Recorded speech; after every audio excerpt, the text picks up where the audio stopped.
মই শ্ৰী হিমন্ত বিশ্ব শৰ্মা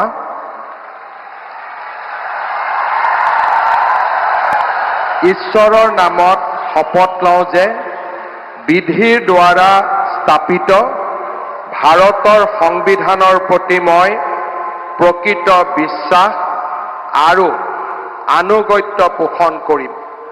মই ভাৰতৰ সাৰ্বভৌমত্ব আৰু অখণ্ডতা অক্ষুণ্ণ ৰাখিম।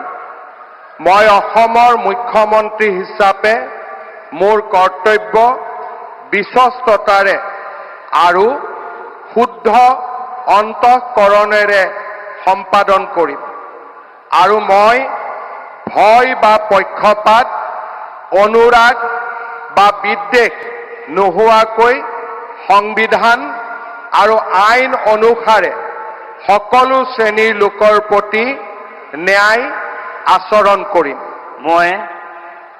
মই শ্ৰী হিমন্ত বিশ্ব শৰ্মা ঈশ্বৰৰ নামত শপত লওঁ যে মই অসমৰ মুখ্যমন্ত্ৰী হিচাপে মোৰ কৰ্তব্যৰ যথাযথ সম্পাদনৰ বাবে আৱশ্যক হোৱাৰ বাহিৰে মই এনে বিষয় যি অসমৰ মুখ্যমন্ত্ৰী হিচাপে মোৰ বিবেচনাৰ বাবে অনা হ'ব বা মোৰ জ্ঞাত হ'ব তেনে বিষয় মই কোনো ব্যক্তি বা ব্যক্তিসকলৰ ওচৰত প্ৰত্যক্ষ বা পৰোক্ষভাৱে অৱগত বা প্ৰকাশ নকৰিম।